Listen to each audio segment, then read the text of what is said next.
let me introduce Hassan. So Mehdi Hassan, he is CTO of the EPB group, and he's worked for different technologies for Microsoft Data Platform and telecom valued added services, and also into audio video streaming.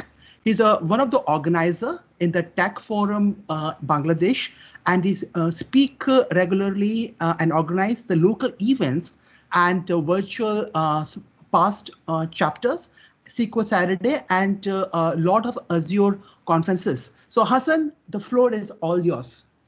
Yeah, you can share your screen, right? Yeah, Hassan, can you please share your screen, please? Yeah, yes, sure. Yeah. Thank you. Thank you. Hi, everyone. Welcome to APEC Data Session 2020, especially to my session.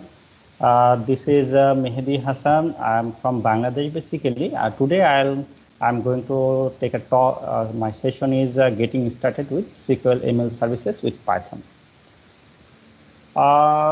Something about me. As Oro already introduced me, I'm working in EB Solutions Limited, and I'm working as a CTO there.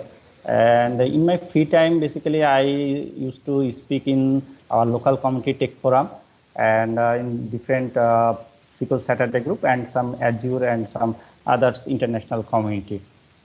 So let's jump to my session.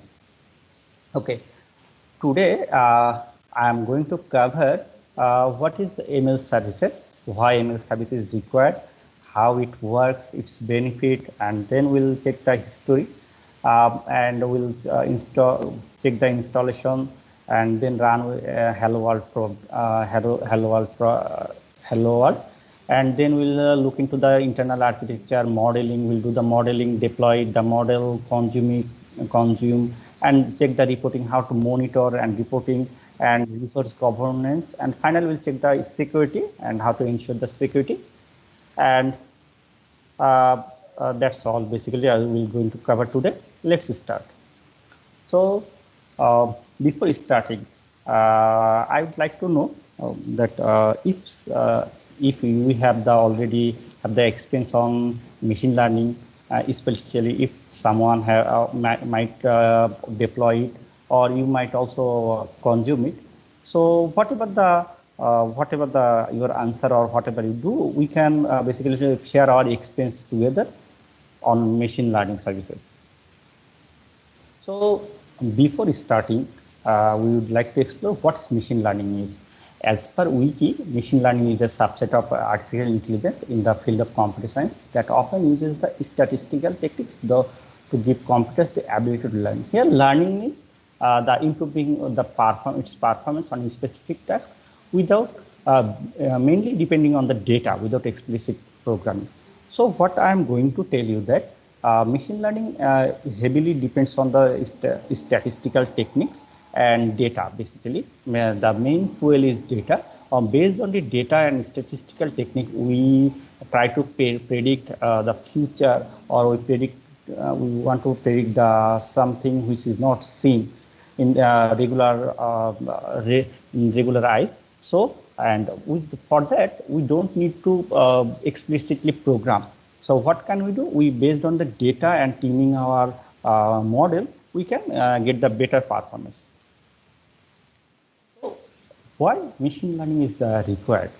Well, some problems are very unique and they can't be solved using our traditional algorithms or procedural programming. We can say that this is very difficult to write an application which can do the facial recognition or object recognition from images using our traditional, let's say, C# or Python, C# or Python, even the PHP. It's very much difficult. So, and there are some other problems like recommendation. Whenever we are using our Google or Facebook or Amazon, we always bear some recommendation for some. Let's say in YouTube, we'll get some recommendation for your videos, or in YouTube, we'll recommend. In Amazon, you will recommend for the products. And Sentiment analysis is another candidate for the machine learning. Since today's business basically always want to know how their product is working virtual space, especially how customers are talking about their products or services in in Facebook, Twitter, or in other social media. And obviously, the autonomous car, you can say the driverless car is a candidate for the machine learning. So these problems or these four types of problems cannot be solved using the procedural programming language. So that's why we need some additional algorithms, and additional techniques, which is machine learning basically. So so far we explored what is machine learning. Now we will see what is machine learning in SQL Server context.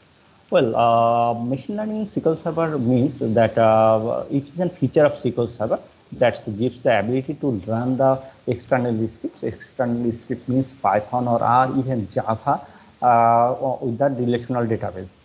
So, mainly it also allows the open source packages, some Microsoft proprietary packages like Weevil, StirPy, and others for the predictive analysis and predictive analysis basically. So everything what we talked so far, that is running the external scripts like Python or R or any other open source projects, all runs within the SQL Server environment. So that's the key point. So if we think how it works within the SQL Server context, we can say that SQL Server, we usually keep the data in SQL servers. So based on the data, we can analyze the data and develop train up the model and develop the model. Then we can store the models, train models in the SQL Server tables. And whenever an application calls for needs some prediction, or we can say the score, it loads the corresponding stored procedure, which loads the model from the database and goes back to the score to the application. And application might write this new data in the data tables. So we can say that this is a repeated process where application uses the data, saves the data in the data tables, which is then used for training up the models. And based on this model, application again tries to predict some events. So what can we do using our SQL Server ML services? Well, we can do the classification algorithm. Classification means we can classify the input data based on some criteria. So this can be text in classification, image classification, or sentiment analysis. And even for the using the regression models, we can predict or forecast about our revenue or sales of a company. So then we can detect any fraud or anomaly based using the anomaly detection algorithms. And recommendation is also there. So we can recommend the relevant suggestion to the user, so that the user uses which basically increase the stickiness of the user. So this slide tells us that why ML services required for the data developers, DBA, and data analyst or scientist. So for the database developers we know that they are heavily doing their SQL expertise and using and do the tabular data analysis. But if they know, in addition, if they know the Python or R and familiar with some predictive analysis, then they can give some more output. So basically, this is required in today's corporate world. So today's corporate world always need the data analysis. So if data developers know the Python or R and predictive analysis, so they can deliver more to the organization. For the DBA, Python or R knowledge is optional for them, since they don't do the data analysis. But which is required for them is they need to monitor and govern the resources and allocate the resources properly to the external scripts. And so that SQL Server is always in can provide its best performance. So data analyst usually they are already familiar with the Python or R, and they are already know predictive analysis. So they can easily work in the SQL Server environment. And data scientists, definitely they already are a master of Python or R and some predictive analysis. So that's the requirement to the developers or DBA of ML services. So what is the benefits of SQL ML services? Well, if we can, before going to the benefits, let's say how a typical data science process works. Actually, the typical data science science process involves the data movement outside of database. How it works? Let's say whenever a data professionals need some data, they usually ask for the data DevOps or database DBA, and who then faces the data from the database, do some ETL process, and return to the data professionals. And then data professionals analyze the data, do some train up modeling, and build a model. And finally, they again gives it to the DevOps or data DBA, and they deploy it in the database. So here, the main challenge, what I am saying that here data is moving outside of the database, and it goes to different hands and completely outside of database basically. So key benefits of SQL ML services is the data is stored in the SQL Server environment. So what's happened that whenever data professionals, we can say the data analyst or scientist need to develop some models. They can they can extract the data from the query the database, do some analysis, modeling, experiments, and again when it's time to deploy, they can easily deploy it within the SQL Server. So what's happened that everything is so data is not moving outside of database. So another key benefit is that everything is running inside the database. So the SQL Server, so the Python or the external script, like Python or R, all the scripts are running within the SQL Server environment. And we know that open source world is very much vibrant. So lots of innovation is there every day. So we can use this innovation directly with SQL Server, and so we can add the intelligence with our SQL Server data.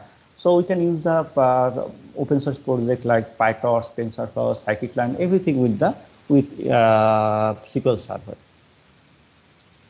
So if we check the brief history, we can see that in 2015, Microsoft acquires Revolution Analytics company, and it renamed it to R Server to ML Server. In 2016, Microsoft launches the ML services for R, and 2017, Python is included within the ML services, and 2019, Microsoft introduces the extensibility framework, which is we'll discuss on this later in our later part of this session, and also the Azure Database Services for R. So let's go to the installation process basically. So installation process is very much straightforward. We can say that we'll run the setup as administrator on local machine. Then start the setup wizard. From the installation tab, you select the new SQL Server standalone installation, or you can add the features to an existing installation. Then, but we need to refrain on some steps. Like we don't install the email services on domain controller, then don't install the shared features, and don't do the side-by-side installation of Python and R. Though it is supported, but it's not recommended. And for the remaining part, just give your consent for the R and Python so that they can run basically. So we need to careful about these three things. So we don't install the email services on the main controller, don't install the shared features, and don't install the version of Python or R side by side. Okay, then enable the external scripts by running below query, and now you can restart your database engine, so which will enable you the SQL Server ML services. So we'll check a demo now.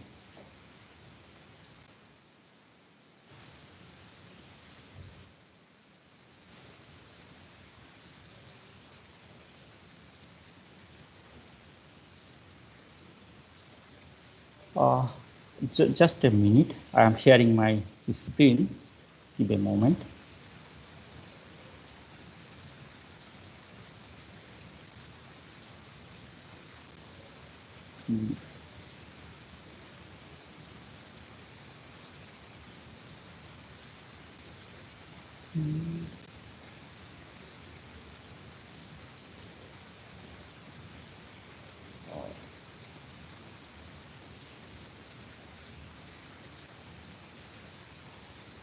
Can you see my screen?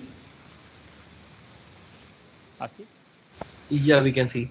Yeah, Can you see my it, yeah. management studio? Yeah, we can see a management studio. Okay. Let's run the hello world example.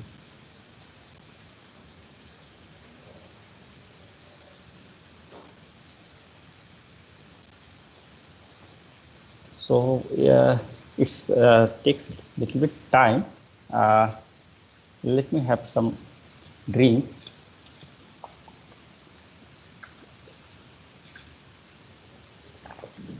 Yes, the result comes. Here what we did some our hello world example. We just call the Python scripts and do some text print. Hello maybe. So we'll explain our demo in next slides. Let's go to our main presentation. Can you see my slides? Yes, Hassan, we can see your slides. Okay.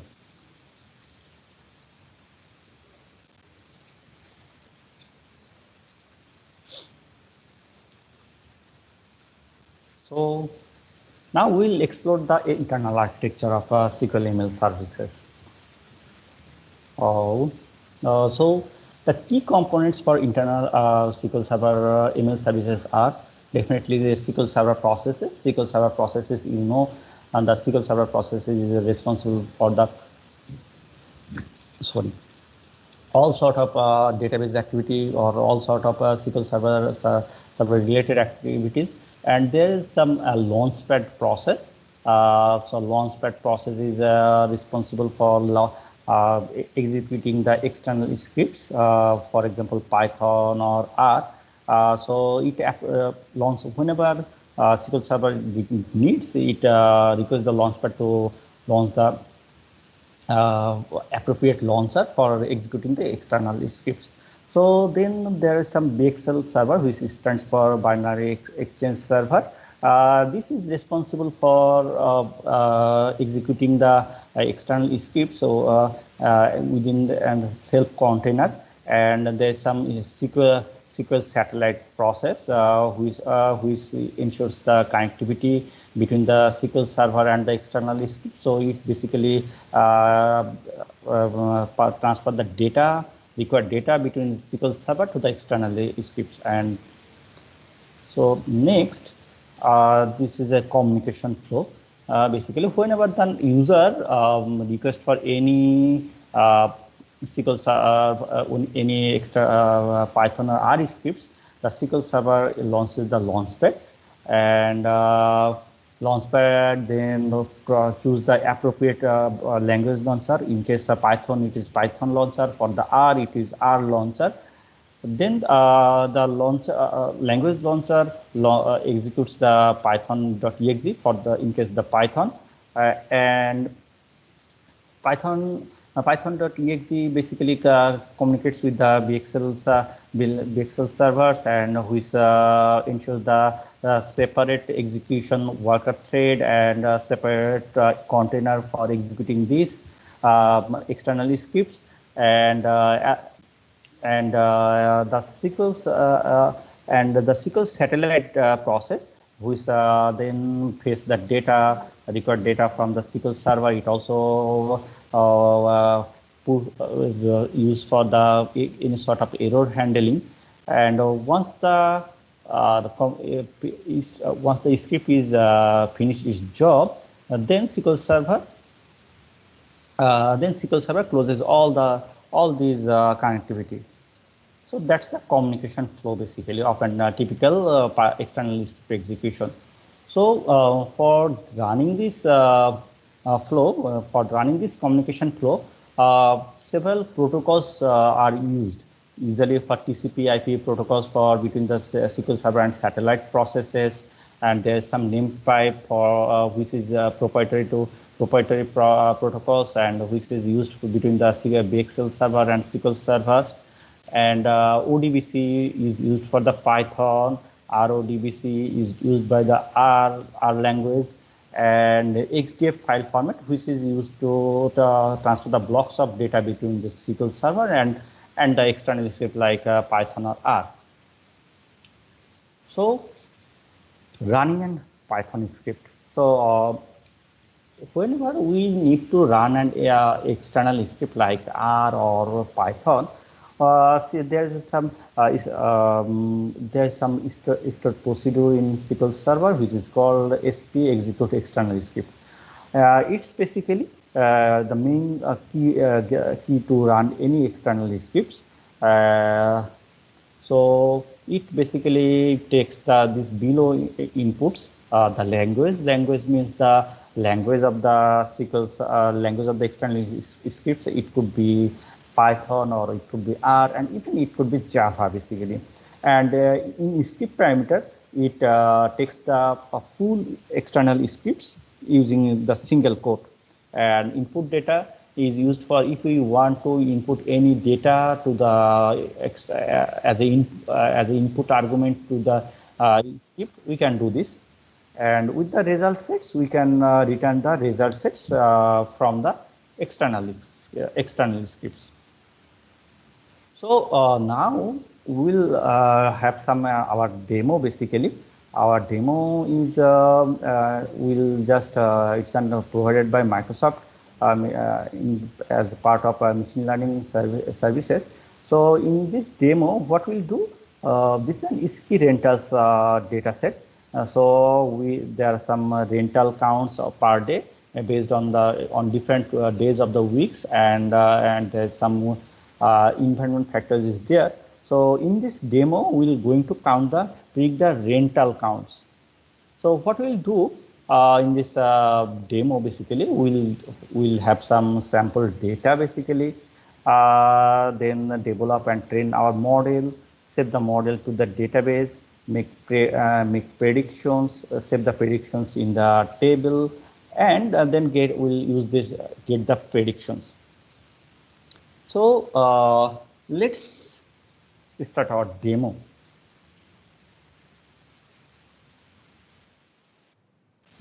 Are you able to see my management studio? Yes, Hassan, we can see it. Oh, okay, that's great. Okay.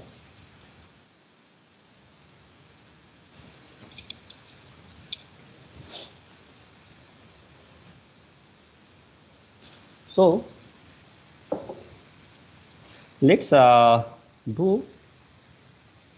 want to explore what we are going to do basically today. Let's select the data first. as I am telling, that we'll work on this sample data provided by Microsoft.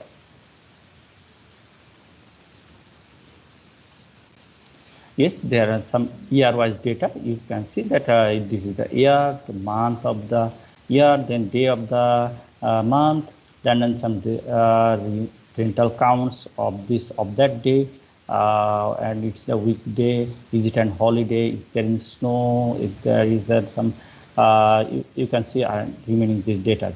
And there's some data from 2013, 14, and 15. So we'll work on this data sample data sets. So first we'll do below things. We'll create a table for storing our models. Let's create the table. Our table creation is completed. Now we'll create an stored procedure and some Python script for training our Python script. So which will be our model basically, and we'll train up the scripts. So let me explain the model. So what we are doing basically, we are creating an stored procedure. It's called generate rental py model. Basically, it will generate a model. So, and as an output, it will return a trained model. So for as an input, we are going to input it. Some input data is we already checked that there's some data on 2013, 14, and 15. So what we are going to do, we are using the 2013 and 14 data as a training data set. And for that, and we'll check our data based on the 2015 data set. So for the training data set, we are going to provide this data to this model. If you see, there is 2013 and 14 data.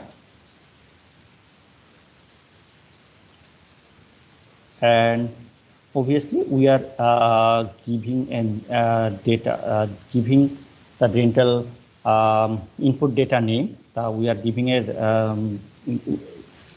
So what is this? This is the name of this data set. We are giving a name as a rental train data to this data set, and as a extra for the output, we are expecting the trained model, and we are just giving the the data return model would be an var binary, and max length is max, and it is an output parameter. We are defining that output parameter. So now let's explain the script. So the execute external script is here, which is the key to execute any external scripts. So it is taking the Python as language name as input, and the scripts, and you see that scripts is here within the single quote to here in the single quotes. Okay. Let's explain the Python scripts. So we are importing the linear regression from the sklearn packages. Then we are using the Pickle packages. These are all Python packages. Pickle is used for serialize our model basically. So what we are doing here, you see we are taking the input. We are giving input this data set. So and we name this data set as the rental train data, and its name is rental train data.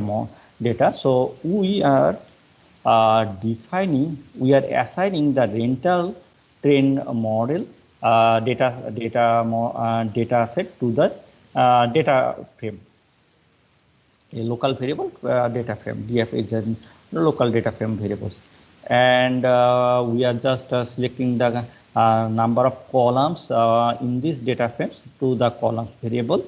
And what we are going to do now, next we are going to predict, our target variable is rental count. That means this column is our target variable. So we want to predict our rental. So our target variable is rental. So now we are initializing model, the linear regression model. You remember that we already imported. Here we already imported the linear regression model. So we are creating an instance of linear regression model, and now we are fitting the model. That means we are giving the training, and here is all the columns. That means all these columns: rental count, year, month, day, weekday, snow, holiday, these columns, and our target data frame is this. So what will happen that after that training, this linear model will be our trained model. So after this line, the linear model, lean underscore model variable will hold and trained model, and you see that we imported another package which is Pickle. So this Pickle. This is used to serialize we are just serializing our model and keeping it in our trained model. And now you see that, and we are returning this trained model as an output of this start procedure. So now we are going to create this start procedure. We are creating this start procedure. Now what we'll do, we are declaring a variable called model, and we are calling this above start procedure generate rental py model, and supplying this model variable as output models. And in this here we are going to insert our model in our parental models table. So let's execute. So it will take a little bit time. Let's I'm keeping some water in this bag.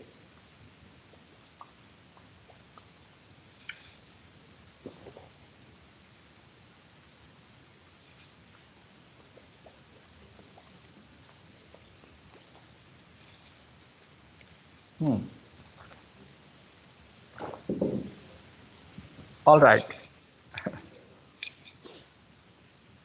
So our model is saved in the table. So next we are going to do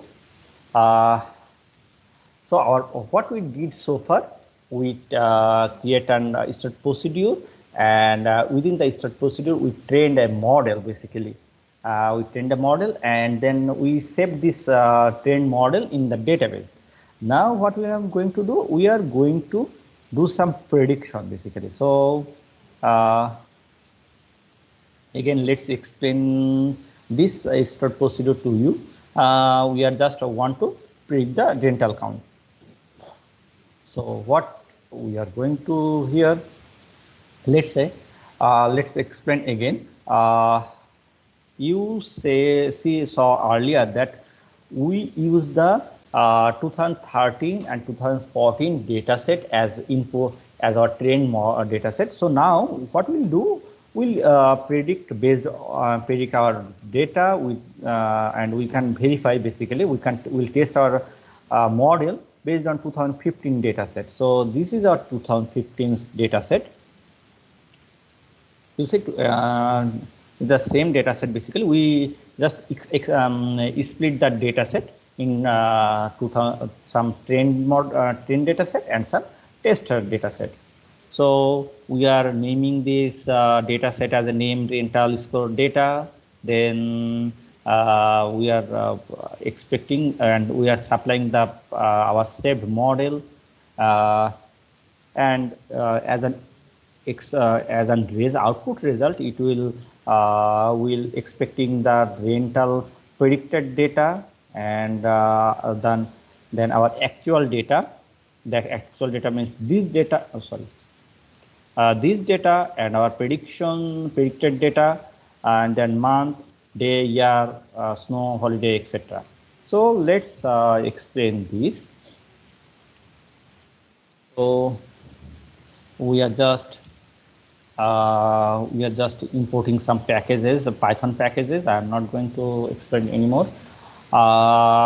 We are, you see that it is in Python scripts, and you see that we already supplied our supplied a model, basically our model, to this start procedure. So we are and we are just again deserialize the model, and now in our rental model, and keeping it in our rental model variables, and we are assigning the rental score data.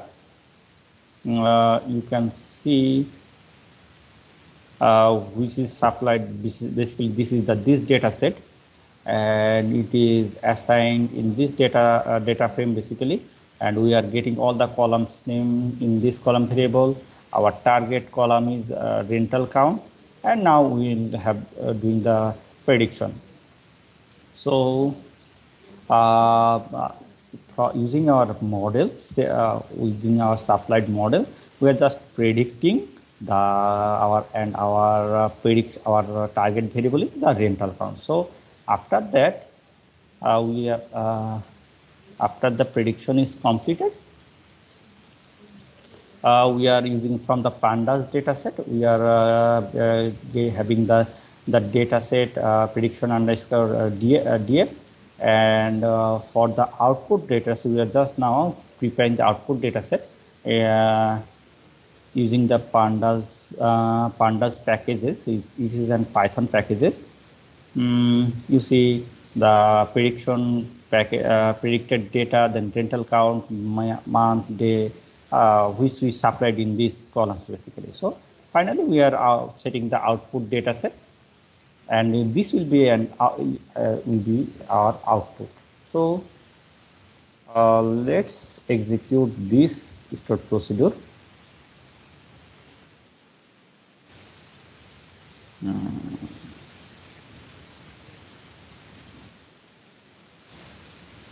So our stored procedure is created. Now what we'll do? So you see that we are taking some output from this stored procedure. Now we are going to save this output in this date table basically. This is this will hold our outputs. We create this table. So now what I'm going to do, we'll just going to predict using our prediction, using the prediction rental model. So we are calling this. So it will take a little more time. Let's wait.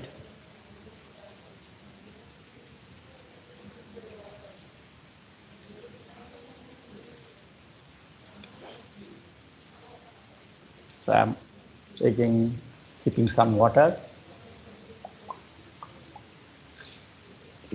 Though here is cold here, but I'm feeling some thirsty since I'm talking with you. Okay, so it give us the output data basically. So, and this is stored in this table. So I'm selecting this table. So here is our output. Let's analyze it. So you see that this is our actual data of 2015. So this is actual rental count, month, day, year, weekday, snow, is it a snow day or holiday, etc. And this is our predicted value. So we are seeing that our prediction is our predicted value is 41 and actual was 42. This data is matched. And again, our predicted value is 19, and here predicted value is 20. So we can say that our model can almost accurately predicted our actual data basically. So let's go to our slide.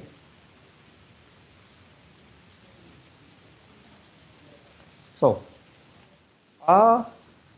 we already finished our demo basically. Now we running the external script needs some monitoring also. So how do we monitor it?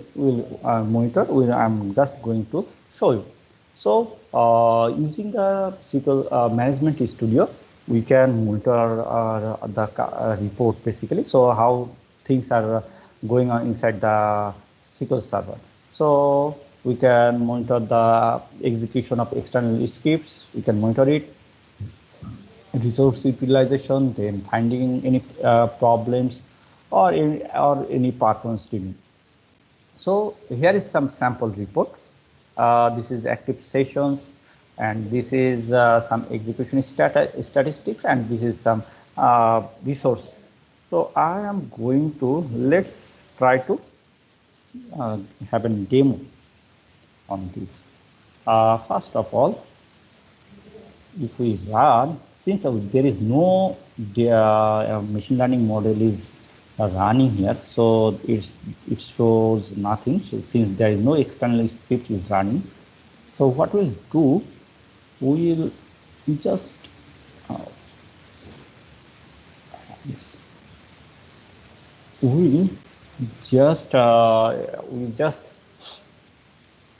running an script or the hello world script, and we added a sleep time here, so 5 seconds. So it will print the hello world, hello Mehdi, but it will, before that it will have some sleep 5 seconds, so that we can check our report basically. So let's run this, and if we refresh this report, perhaps we already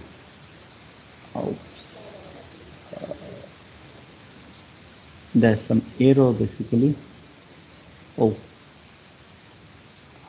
I think it will now. You know, Python is an indented oriented.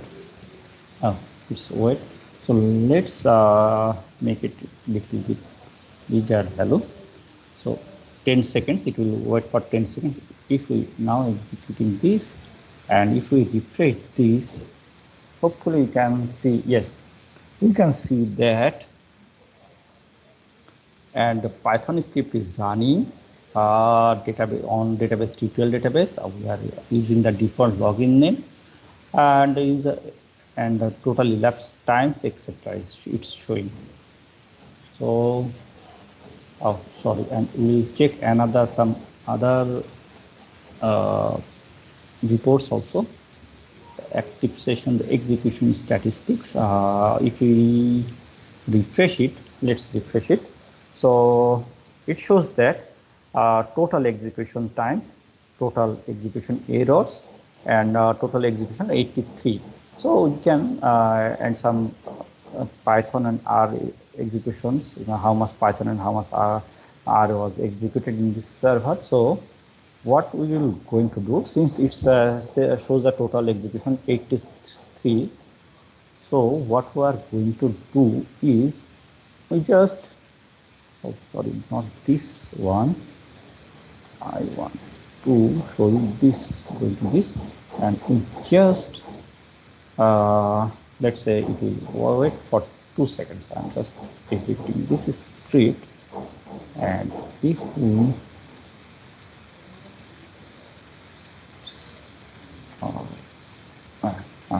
so it's still showing 83. Now we are going to refresh it. See, this value is changed, and this value is also changed basically. So we have another resource usage. So it shows the overall resource utilization current memory utilization, external pool, CPU, and IO statistics basically. So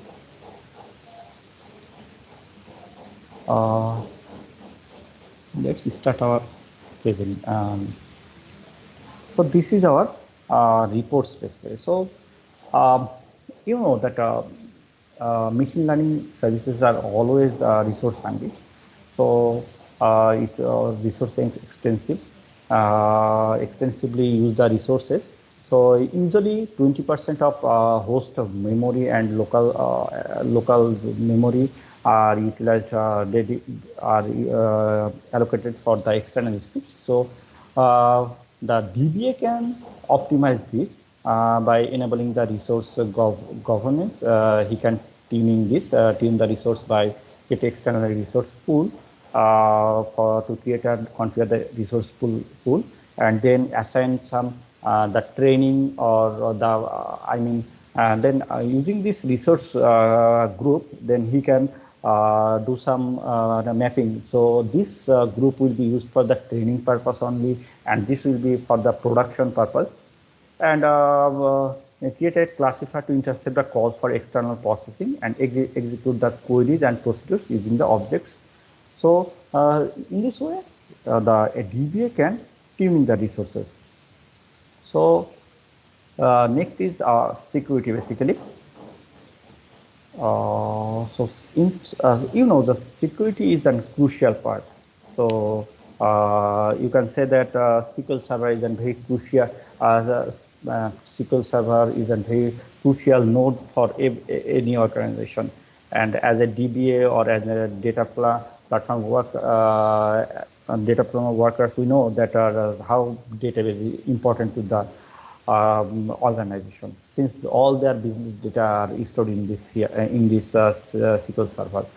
So since we are executing the external scripts like Python or R inside the SQL Server, so it might put some danger, or anyone can raise that how secure it is to running the external scripts using the server. So it might crash the server, or you can say that it might just bypass the SQL Server security policy, and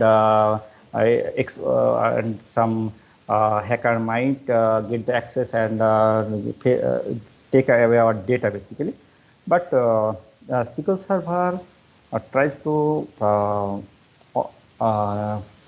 try to address all these issues, security issues basically, in this way that reduces the surface area and isolation. So it runs the R or Python script outside the SQL Server core SQL Server processes. So if you remember the SQL Server internal architecture, so you will see that there are some separate components for running the SQL Server